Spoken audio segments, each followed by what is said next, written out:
अस्सलाम नाज़रीन, प्रोग्राम खबर से खबर पे नादिया मिर्ज़ा में खुशामदीद। नाज़रीन, साबिक़ वज़ीर आज़म और PTI के चेयरमैन इमरान खान का मौक़िफ़ ये है और बयानिया ये है कि एक अमरीकी साजिश या बैनुल-अक़वामी साजिश के तहत उनको इक़्तिदार से हटाया गया और जो साजिश हुई उसके आला कारों की अब हुकूमत है।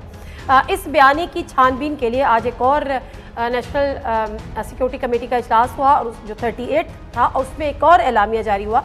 इस एलामिया के मुताबिक जो हसास इदारे हैं उन्होंने इस पर तहकीकात की और उन्होंने इस चीज़ को कहा, साबित हुआ कि जी किसी किस्म की कोई साजिश नहीं हुई।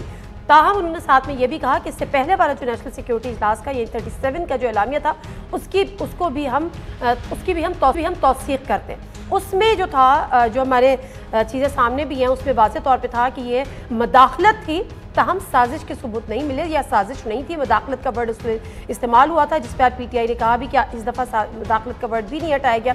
PTI ने इस बात को भी मानने से इनकार कर दिया। वो कहते हैं कि जी एक आज़ाद जुडिशल कमीशन बनाए।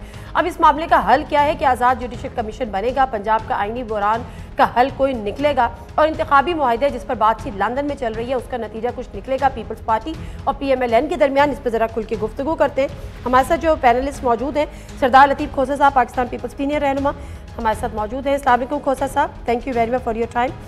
सेनेटर सैयद और अब्बास बप्पी साहब PTI के सीनियर रहनुमा हैं। सेनेटर कामरान मुर्तज़ा साहब JUIF के रहनुमा, मियाँ जावेद लतीफ़ साहब PMLN के सीनियर रहनुमा और अब फेडरल मिनिस्टर भी बन चुके हैं। जी तमाम पैनलिस्ट को खुशामदीद। जावेद लतीफ़ खोसा साहब, अब मसला यहाँ पर यह है, जावेद लतीफ़ साहब सॉरी माज़रत के साथ, अब मसला यहाँ पर यह है कि ये एक मुतनाज़ा मामला बन चुका है। अब PTI जिसने ये बयानिया या मौक़िफ़ इख्तियार किया है वो कहते हैं कि आज़ाद जुडिशल कमीशन बनाया जाए। तो इससे हट कर, क्योंकि ये तो वही चेहरे हैं जिन पे वो इल्ज़ामात लगा रहे हैं, मतलब आपकी हुकूमत के, तो क्या ये मुमकिनात में से है कि उनके बयानी की तस्दीक के लिए या तरदीद के लिए या अवाम के लिए वाकई एक आज़ाद जुडिशल कमीशन बना दिया जाए, या आप समझते हैं कि आज का एलामिया काफ़ी है, इससे आगे बढ़ने की ज़रूरत नहीं है? जावेद लतीफ़ साहब देखें दो चीज़ें हैं कि तो आप सलामती कमेटी की मीटिंग पर भी, कौमी सलामती कमेटी की मीटिंग पर भी अदम एतमाद करते हो, तो आपके पास पाकिस्तान के अंदर कौन सी इंटेलिजेंस एजेंसियां हैं जिनकी इन्वेस्टिगेशन के बाद आप एतबार कर सकोगे? दूसरा मुझे ये बताएं कि आप जुडिशल कमीशन बनाते भी हैं तो क्या इन्हीं इंटेलिजेंस अदारों से वो रिपोर्ट लेकर ही फैसला देंगे? उनके पास अपने पास कौन सा ऐसा और कोई अदारा है जिससे वो इन्वेस्टिगेट करवाएंगे? और तीसरे मेरी सवाल ये है कि ये आज खुद ही कह रहे हैं कि कौमी सलामती कमेटी के पिछले इजलास में जो इनकी सरबराही में हुआ था उसमें भी यही रिपोर्ट थी और आज भी यही रिपोर्ट है। अगर इस बात को दुरुस्त मान लिया जाए तो फिर ये बात तो क्लियर होगी कि कुछ साजिश का जिक्र ही नहीं है। जहाँ तक मदाखलत का लफ्ज़ का इस्तेमाल है, तो देखें पाकिस्तान के अंदर कोई सफारतकार हों या हमारे दुनिया के किसी खित्ते में सफारतकार हों, उनकी अपनी रिपोर्ट वो अपनी रियासत को देते रहते हैं। इस तरह की गुफ्तगू और इस तरह की रिपोर्ट्स आती रहती है। उसको बुनियाद बनाकर आप किसी मुल्क के ख़िलाफ़ ये कह दें कि साजिश हुई है, ये गलत है। और तीसरे नंबर पे बात यह है कि अब आ जाए कि जो अदम एतमाद की तहरीक आई थी और वो जो डिप्टी स्पीकर उस वक्त के जो थे, उन्होंने उस ख़त को जवाज़ बनाकर जो रूलिंग दी थी, अदम एतमाद की तहरीक को ख़त्म किया था, सुप्रीम कोर्ट ने उनकी उस रूलिंग को ख़त्म करके कौमी असम्बली को बहाल किया और जिस को बेस बनाकर उन्होंने ये सब कुछ किया था उसको तो उन्होंने माना है ना।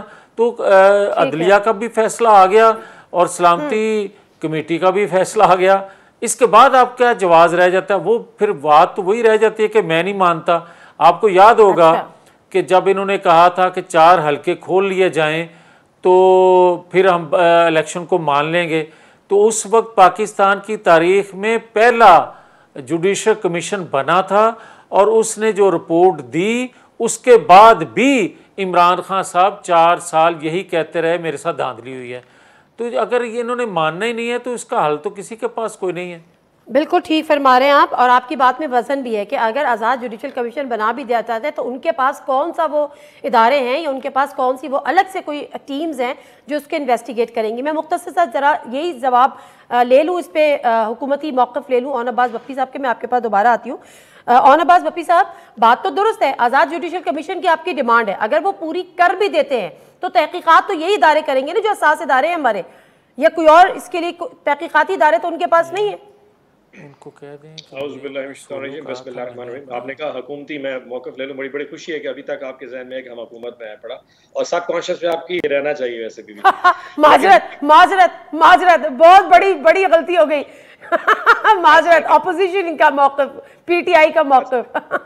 अच्छा, लेट मी क्लैरिफाई, आज का जो नेशनल सिक्योरिटी काउंसिल का इजलास हमारे मौक़िफ़ की बहुत बड़ी तायद है। पहली बात यह कि जो नून लीग या तमाम अपोजिशन उस वक्त ये कहा करती थी कि लेटर एग्जिस्ट ही नहीं करता, आज कम अज़ कम इनकी जो ज़ेर सदारत नेशनल सिक्योरिटी काउंसिल का इजलास हुआ है उसमें क्लियर हो गया लेटर एग्जिस्ट करता है। ये भी तायद आज उसकी धमकी भी दी गई थी, ये भी तायद होगी कि उसमें जो लैंग्वेज वो बहुत कंडेमेबल थी, और उसको उसके खिलाफ जो एक वो डिमार्श इशू किया था उसको जो कंडेम किया गया था वो भी एग्जिस्ट कर गया।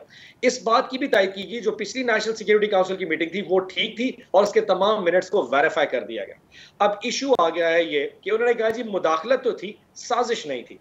उसमें फिर दो चार सवाल हैं। बीबी, पहली तो बात यह है कि वो कहते हैं ना, शरीके जुर्म ना होते तो मुखबरी करते, कि जिस शख्स को इस पूरे साजिश के नतीजे में जो अमरीकी एक छतरी के नीचे उसको बिठा के पाकिस्तान की वजारत उस्मा की कुर्सी पे बिठाया गया है, उसी को आज बिठा दिया कि तुम नेशनल सिक्योरिटी काउंसिल में कहो कि ये मुदाखलत है और साजिश नहीं है। वो ये बता सकता है ये कौन सी एजेंसीज हैं, ये सिविल एजेंसीज हैं या मिलिट्री एजेंसीज हैं जिन्होंने इन्वेस्टिगेट किया है कि इसमें साजिश या मुदाखलत नहीं है? ये कब वैसे सात इदारे हैं तो सात इदारे तो जाहिर सी बात है फिर आपके सिविल सात इदारे और नेशनल सिक्योरिटी मीटिंग है, हमें भी पता चलना चाहिए ना उनके टीओआरस कौन से थे, उन्होंने कब इन्वेस्टिगेशन शुरू की, क्या उन्होंने मुनर्रफ इराकीन जो है जो पीटीआई के 22 लोग छोड़ के गए थे उनसे भी मुलाकात की, उनके जो मुलाकातें चार्ज डी अफेयर्स अमेरिका से मुलाकात हुई उनको भी ट्रैक किया गया, जो नवाज शरीफ साहब ने मुलाकातें की है अमेरिका में, एक मिनट, नवाज शरीफ साहब ने लंदन में जो मुलाकातें की हैं वहां पे जो यूके के एम्बेसडर से या अमेरिकन एम्बेसडर से लंदन में, उसको भी उन्होंने उसके ऊपर को इन्वेस्टिगेशन की।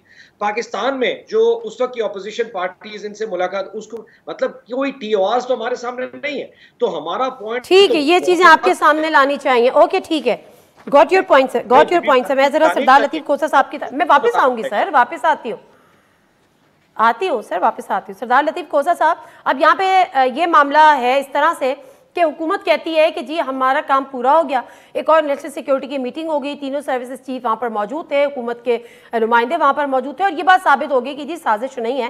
ताहम लफ्ज़ मुदाखलत दोबारा नहीं इस्तेमाल किया, ये कहा कि जो पिछला एलामिया था उसको इंडोर्स करते हैं। तो फिर खोसा साहब, अब पीटीआई का मौक़िफ़ ये है कि वो कहते हैं कि जी हमें बताएं ना कि टीओआरस क्या थे आपके जो इन्वेस्टिगेशन के थे, आपको लगता है इनके मौक़िफ़ में अभी भी कोई जान है? वो कहते हैं आज़ाद जुडिशल कमीशन बनाया जाए। देखें, ये पीटीआई अपना कद काठ बढ़ाने की कोशिश कर रही है। मोहतरम इमरान खान साहब समझते हैं कि ये अमेरिका से टक्कर लेकर, ये तो अमेरिका से भी बालातर हैं और ये अमेरिका को धुतकार के और ललकार के और यलगार करके तो अपने आप को जो है बहुत बड़ा ये काम को दिखाने की कोशिश कर रहे हैं कि मैं तो जी अमेरिका को भी आंखों में आंखें डाल के चैलेंज कर सकता हूँ, अमेरिका कौन होता है। ओ भाई, ये कोई जो बाइडेन का स्टेटमेंट था?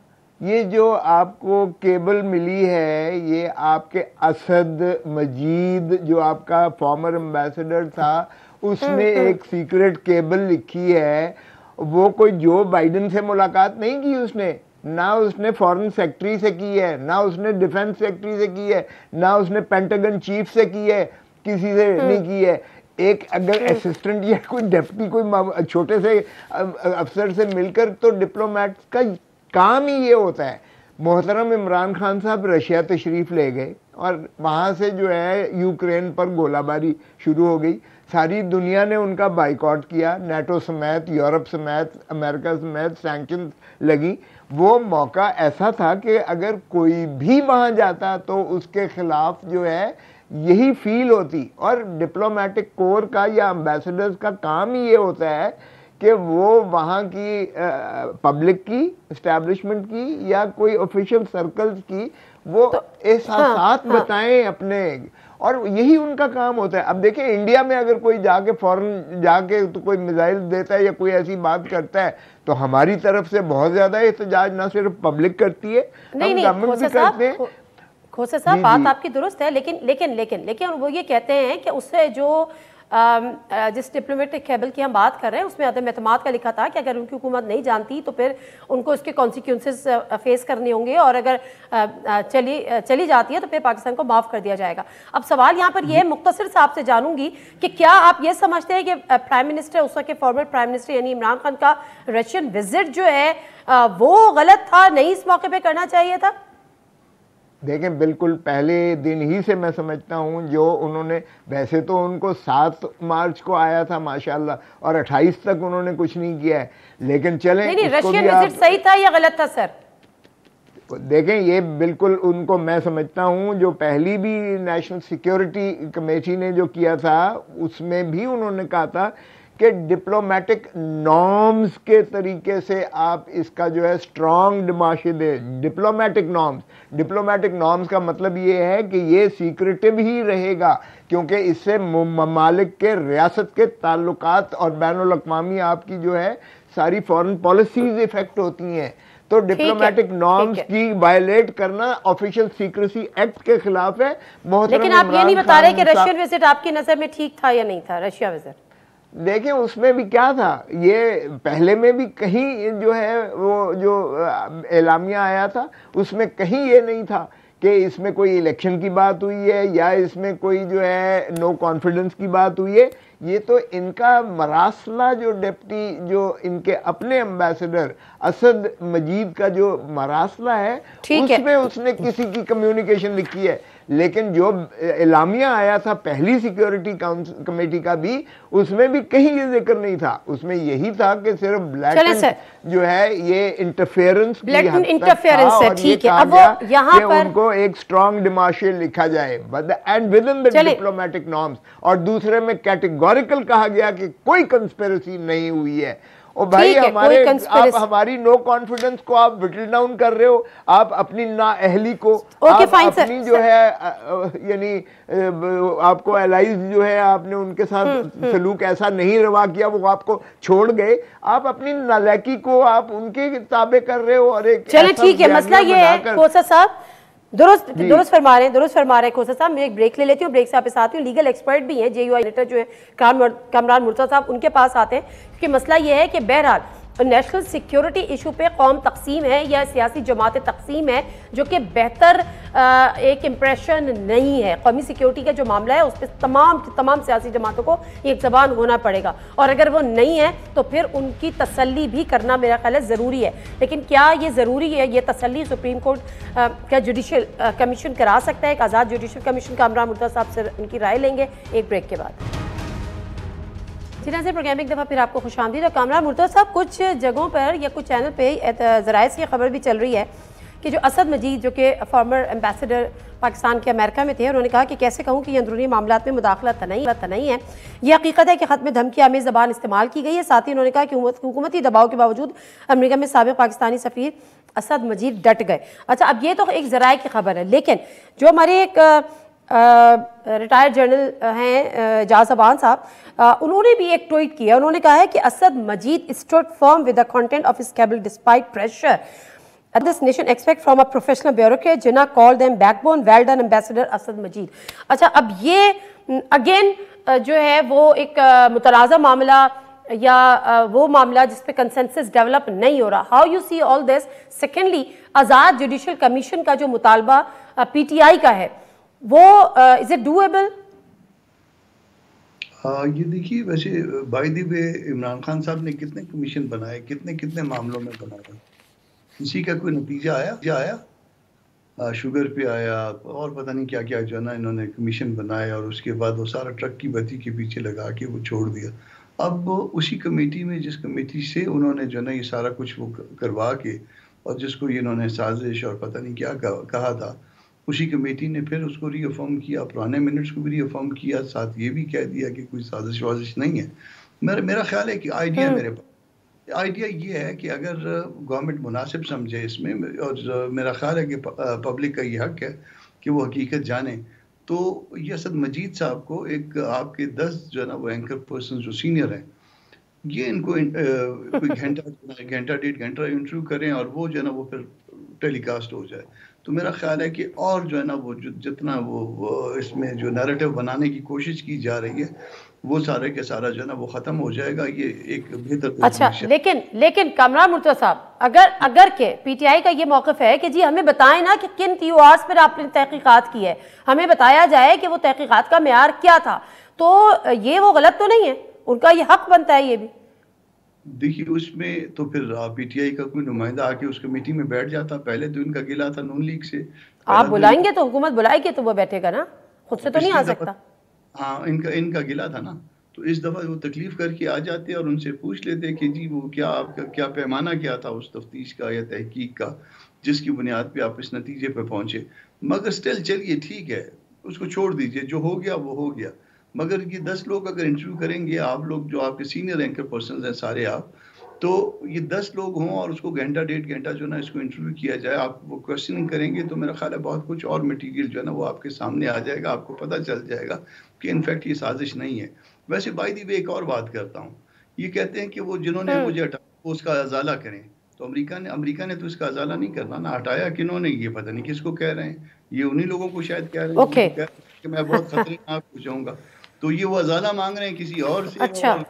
हाँ, आपके सामने ये स्टेटमेंट तो आ गई है ना कि अजाला करें, वही जो तो और ये भी वो ठीक करें, जिनसे ये गलती हुई है वो उसको ठीक करें। चले मैं ओन अब्बास साहब से जान लेती हूँ। ओन अब्बास साहब, एक तो वो कहते हैं कि जी जुडिशल कमीशन नहीं, आप असद मजीद साहब का एंकर्स है जर्नलिस्ट है वो इंटरव्यू कर ले, खैर जाहिर है वो तो उनका अपनी एक राय है। लेकिन जो इमरान खान साहब ने कल जलसे में ये फरमाया कि जिनसे गलती हुई है वो इसको ठीक करें और इलेक्शन कराएं, तो यहाँ पे जो शायर है वो किससे मुखातिब था सर? अच्छा, ये तो खैर प्राइम मिनिस्टर साहब बता सकते हैं, लेकिन थोड़ा सा तो जरा क्लियरली समझने की कोशिश करते हैं। फॉर्मर प्राइम मिनिस्टर सर, मेरी गलती की आपने तस्दीक की थी, मैं आपकी तस्दीक करती हूँ। आपकी गलती थी लेकिन मेरी गलती, क्योंकि हमारे लिए वो आज भी प्राइम मिनिस्टर है और आज भी पाकिस्तान के हकीकी प्राइम मिनिस्टर वही है। अच्छा, दिलों के प्राइम मिनिस्टर। ये तो अमेरिका के प्राइम मिनिस्टर है, हमारे नहीं है जी। Having said that, Latif Khosa साहब ने फरमाया, कामरान मुर्तज़ा साहब ने फरमाया, क्या कोई ये वेरीफाई कर सकता है कि उस लेटर के अंदर ये लिखा हुआ था कि नो कॉन्फिडेंस जो पाकिस्तान में वोट आ रहा है उसको कामयाब होना चाहिए? ये सारी सिक्योरिटी काउंसिल वेरीफाई कर रही है। क्या उसमें लिखा हुआ था कि उसको हर सूरत कामयाब होना चाहिए और इमरान खान साहब को हुकूमत से बाहर जाना चाहिए? ये भी वेरीफाई हो चुका। उसमें क्या ये लिखा हुआ था कि अगर नो कॉन्फिडेंस मोशन कामयाब नहीं होती तो पाकिस्तान के लिए कॉन्सिक्वेंसेज यानी पाकिस्तान के लिए नताइज होंगे? ये भी वेरीफाई होगा। अब हमारा सिर्फ इशू ये है कि मुदाखलत और साजिश में फर्क क्या है।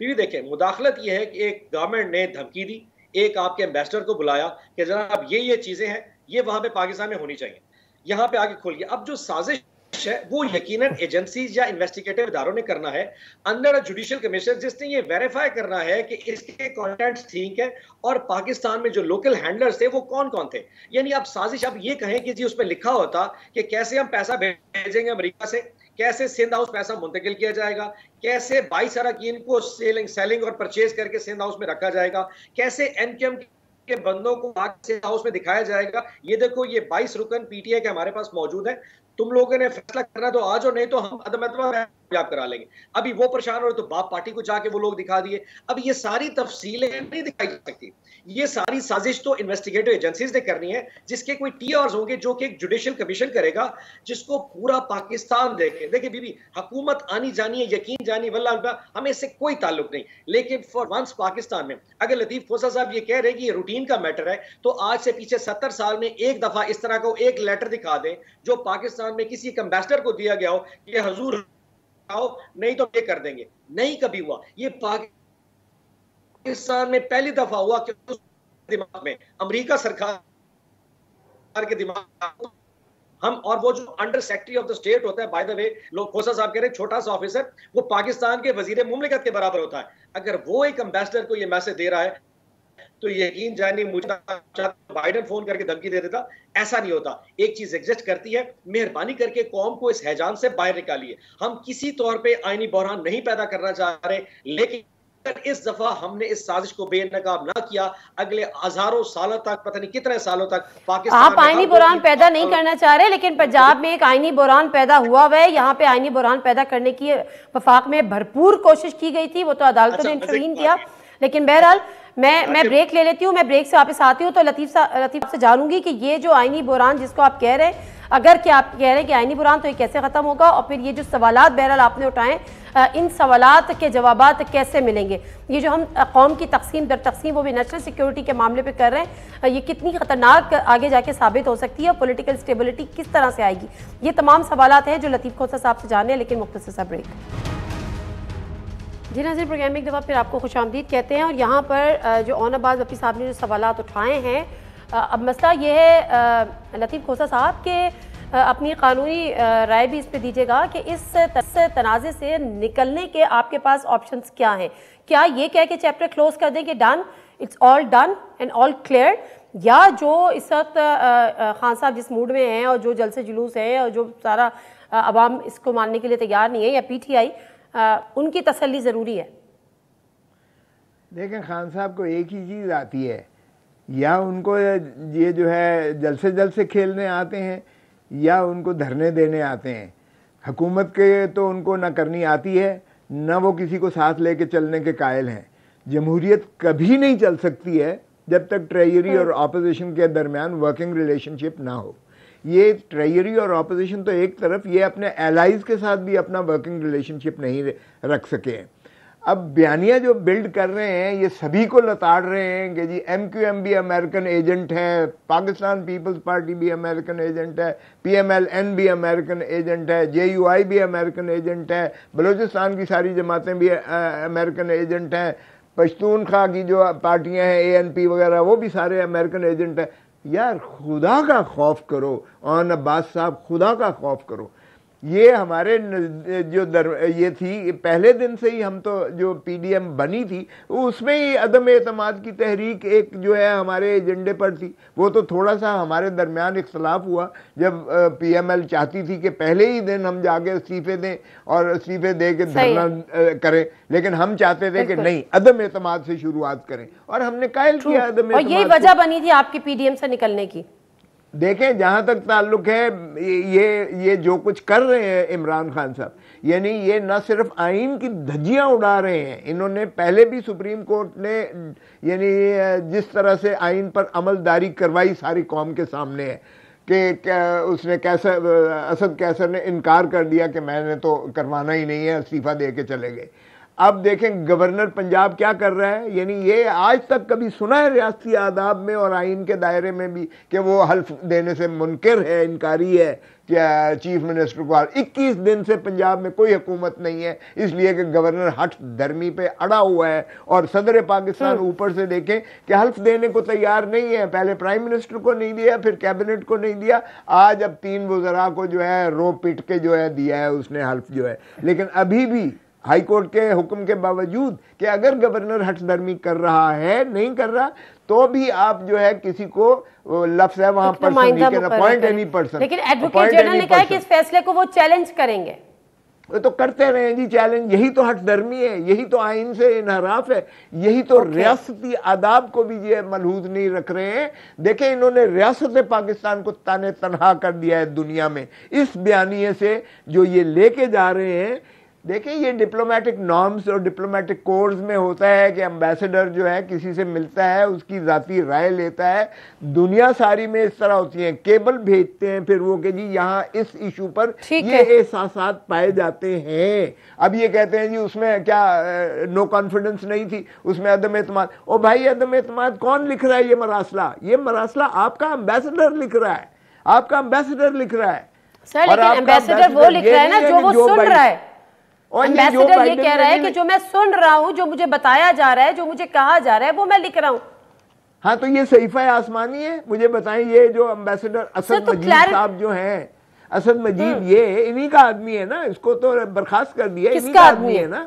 उसने उसको तो अंदर होना चाहिए, उसको अंदर होना चाहिए जनाब। उसने जो कुछ क्राइसिस क्रिएट किया है, फैब्रिकेट किया है, जालसाजी की है, अमेरिका ने इनकार किया है। अमेरिका ने एक दफा नहीं, उसके तो ये कि असद मजीद भी इनकार कर रहे हैं कि मैं अपनी बात से पीछे नहीं हट रहा हूं, मैं ये गलत बात नहीं कर रहा। बट एनीवेज अमेरिका ने 10 दफा इनकार किया है, 10 दफा इनकार किया है अमेरिका ने। आप उनको यानी American establishment, American government, American president, American जो है हुकूमत, उसको तो आप कहते हैं बेकार है, और एक आपका असद मजीद जो मरासला लिख रहा है उसको आप सहीफा आसमानी गिन रहे हैं। और इमरान खान सच्चा है? इमरान खान मुझे बताएं, जितने झूठ पाकिस्तान, तो क्या दुनिया में जितने इमरान खान ने यू टर्न लेके झूठ बोले हैं शायद गिनीज वर्ल्ड रिकॉर्ड होगा। तो चलिए मैं इस पे बात करती हूँ कामरान मुर्तज़ा साहब, इसको तो फिलहाल आप रद्द कर रहे हैं कि एक जुडिशल कमीशन आज़ाद बन जाए, वो पे इस पे फैसला कर ले ताकि वो पीटीआई के लिए भी काबिल कबूल हो, मुल्क आगे चले। मैं इसलिए ये बात कर रही हूँ कि अभी और बात वपी कह रहे थे कि हम कोई आइनी बुरान नहीं चाहते, लेकिन हकीकत ये है कि पंजाब में एक आइनी बुरान है। पिछले 21 दिनों से वहाँ पर कोई हुकूमत नहीं है, मुल्क का सबसे बड़ा सूबा है। तो इसको किस तरह से आप लेके चलेंगे? मतलब कुछ ना, सबसे बड़ी इस वक्त तो अपोजिशन पार्टी एक ही है ना, पीटीआई, और अगर अपोजिशन नहीं है तो there is no democracy on reality, on practical grounds. तो किस तरह से इस मामले में कोई अफाम व तफहीम का कोई रास्ता निकल सकता है? नहीं निकल सकता है। ये आइनी बुरान चलता रहेगा। खान साहब ने कहा है अपने लोगों को कि इस्लामाबाद की कॉल देंगे, इंतजार करें। एक और बुरान, एक और पॉलिटिकल इंस्टेबिलिटी। देखिए, बुरान पैदा करने की कोशिश की गई थी दो तरह से। एक तो वो इस्तीफे जो कि टाइप्ड हैं, उसी तरह का इस्तीफा जिस तरह से बुज़दार साहब का इस्तीफा था वज़ीर आज़म के नाम पे टाइप करके, और फिर वो वहाँ से आ गया और अब उसके बाद कहते हैं कि नहीं ये तो इस्तीफा कानून के मुताबिक नहीं है। सिमिलरली ये जो 123 लोगों का भी रेजिग्नेशन है, ये भी टाइप्ड है और ये भी जो है ना हाथ से लिखे हुए नहीं है। तो ये एक तरफ से, तो ये इस तरह से पिछली दफ़ा जब ये इन्होंने धरना दिया था तो उसमें इमरान खान साहब ने खुद भी जो है ना तनख्वाहें भी ले ली थी और TADA भी ले लिया था उस सारे पीरियड का। तो ये इसी तरह फिर दूसरा बहरान इन्होंने ये किया कि सदर के ओहदे को इस्तेमाल करने लगे। सदर तो उनका तो सॉफ्टवेयर कुछ अपडेट हो गया है, और बाकी जो है ना वो जो गवर्नर साहब वाला या पंजाब वाला मसला है वो भी वो हाई कोर्ट में सॉफ्टवेयर अपडेट हो गया। ओके, किसने किया सॉफ्टवेयर अपडेट सर? हमारे यहाँ सॉफ्टवेयर अपडेट जो है ना पता नहीं कोई और ही करता है, और आपको पता अच्छी तरह पता है कौन करता है। ओथ दिया या नहीं दिया उन्होंने? ओथ दिया या नहीं दिया? तो नहीं, आपने कहा सॉफ्टवेयर अपडेट हुआ है, ये खुद हुआ है, किया गया है? मुझे लगता है कि किया गया कहीं से जो है ना, वो ओथ दिया या नहीं दिया? कहीं से किधर से सर? पहले 2 दफा तो बीमार बिल्कुल लिया ना, ओथ लिया। मैंने तो कह रही हूँ आपकी बात की मैं बिल्कुल तायीद कर रही हूँ, लेकिन मैं पूछ रही हूँ सॉफ्टवेयर का, आपने कहा सॉफ्टवेयर अपडेट किया गया है या हो गया है, किसने किया? लगता है कि किया गया है ना, वही जो जिनसे ये शिकायत कर रहे हैं कि अपनी गलती का अजाला कर दें, उन्होंने किया होगा सॉफ्टवेयर अपडेट। ये लाहौर हाई कोर्ट ने भी कुछ कर दिया, उन्होंने भी कह दिया कि जी बताएं ये इतनी देर में जो ना आदमी नॉमिनेट करें। तो आपने बहरान पैदा करने के लिए, पंजाब में 21 दिन से कोई गवर्नमेंट नहीं है, यहाँ पे जो है ना वो कैबिनेट बन के आती है, आप इनकार कर देते हैं, आप बीमारी पे चला जाते हैं, रुखसत पे चले जाते हैं। 2 दफा आप रुखसत पे चले गए, बार बार बीमार हुए, उसके बाद समझाने वालों ने समझाया कि आप जाइए कालापान करिए और उसके बाद फिर देखते हैं। तो ये सारा कुछ वैसे कामरान मुर्तज़ा साहब, पहली दफा इतनी मोहब्बत देख रही हूँ मैं आपके लबो लहजे में कि समझाने वालों ने समझाया, सॉफ्टवेयर अपडेट करने वालों ने किया। पहले तो आप कहते थे कि उनका कोई अमल दखल नहीं होना चाहिए, और आज आपके हक में चीजें आ रही हैं तो आप उसको बड़ा अच्छा वेलकम कर रहे हैं।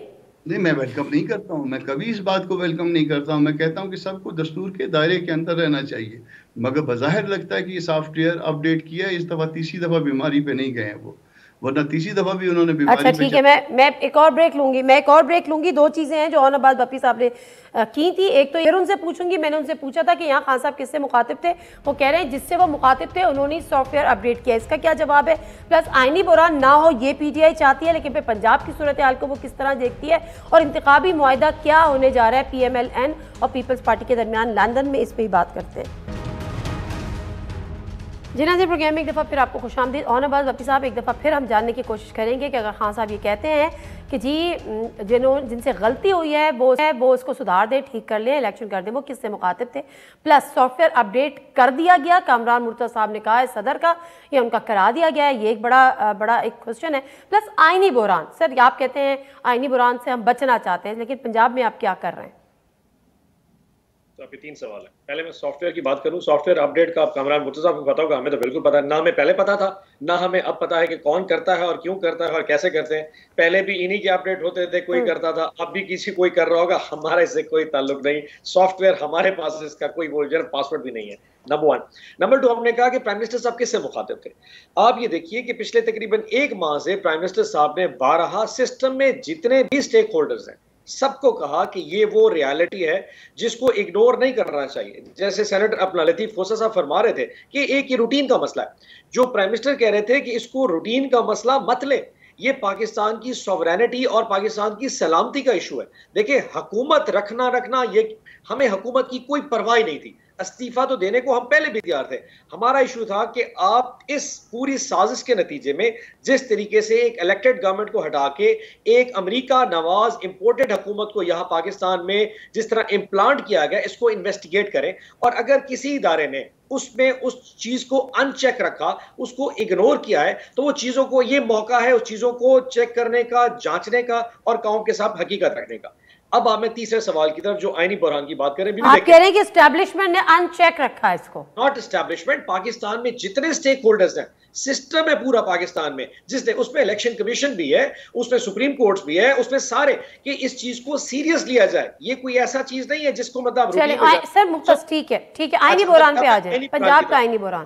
आपने आईनी बहरान की बात की भी देखें, दुनिया में किसी जमहूरियत में ऐसा नहीं होता कि 190 अरकान वाली हुकूमत, पंजाब की बात कर रहा हूं, 190 अरकान वाली हुकूमत को एक दिन में 27 अरकान उसके परचेज कर लिए जाए और 27 अरकान को अवारी होटल में बंद कर दिया जाए 2 हफ्ते के लिए, और 2 हफ्ते बाद आप एक इजलास बुलाएं जिसमें आइज वाला जो पोर्शन है, जिसके जहां पे जाके हमने वोट डालना था, उसको लॉक करके पुलिस खड़ी कर दी गई। 1000 पुलिस वाला अंदर घुसा के उन तमाम एमपीएस को मारा गया, खवातीन के साथ जाती की और उसके बाद शाम को एक खुद साख्ता एक छोटा सा बच्चा बिठा ये ठीक है सर, माजरत के साथ मेरे पास थोड़ा सा वक्त कम है। अब बहरहाल ये आईनी बहरान है, इसका खात्मा होगा, सूबा सबसे बड़ा है, इसको चलना होगा। लतीफ खोसा साहब मुझे इससे मुख्तसरन बताएगा कि पाकिस्तान का सदर कौन बनने जा रहा है। जो इंतखाबी मुआहिदा लंदन में हो रहा है बिटवीन बिलावल भुट्टो जरदारी और नवाज शरीफ, उसके खदोखाल क्या है, क्या डिमांड है पीपल्स पार्टी की? देखिए, ये तजदीद होने जा रही है हमारी मीसाक जमहूरियत की, और मीसाक जमहूरियत की जो रूह थी वो ये थी कि पाकिस्तान नफ़रतों का मुतहम्मिल नहीं है, और इसलिए हमें जो है मिलजुल के ही इस रियासत खुदादाद पाकिस्तान को चलाना पड़ेगा। ये बात अगर मोहतरम इमरान खान साहब को समझ आ जाए तो पाकिस्तान एक जो है आगे तरक्की कर सकता है। लेकिन जो इनका तरीका, जो इनका वतीरा और तरीका है, न खेडांगे न खेडन देंगे, ये बाकी सारों को ये कह रहे हैं गद्दार हैं, बशमूल इदारे, बशमूल अदलिया, बशमूल इलेक्शन कमीशन, बशमूल सारी सियासी जमातें। ये एक मोहतरम इमरान खान साहब जो हैं ये गैरतों वाले हैं।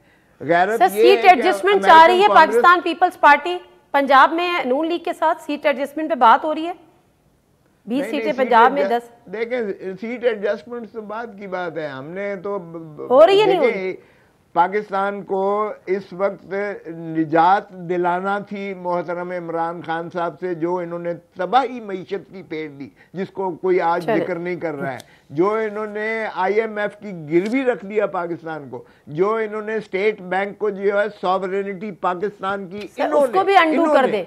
लेट्स सी, ठीक है, thank you very much Latif Khosa साहब, बहुत शुक्रिया लतीफ खोसा साहब। 2 चीजें हैं जो कि यहाँ पर सामने आती है कि IMF के साथ आपने मुल्क को बखूस, लेट्स सी अभी भी मिफ्ता इस्माइल साहब जो हैं वो IMF से मुज़ाकरात के लिए गए हैं, लेट्स सी कि वो एक नई क्या चीज़ सामने या रिलीफ लेकर आते हैं। सेकेंडली यहाँ पर उन्होंने स्टेट बैंक की बात की, तो लेट्स सी कि अब इनके पास फोरम है, अब इनके पास मैदान है, असेंबली का मैदान है, नेशनल असेंबली है, आपकी हुकूमत है, क्या उसको भी ये अंडू करेंगे? ये बड़े चीज़ें हैं और बड़े चैलेंजेस हैं जो इस हुकूमत के पास है। बहुत शुक्रिया तमाम पैनलिस्ट का। प्रोग्राम से नादिर मिर्ज़ा को इजाज़त दीजिए, अल्लाह हाफ़िज़। हर जुम्मे से इतवार अपने पसंदीदा प्रोग्राम खबर से खबर को यूट्यूब चैनल पर देखने के लिए डॉन न्यूज़ के ऑफिशियल यूट्यूब चैनल पर आएँ, सब्सक्राइब करें और बेल आइकन भी प्रेस करें।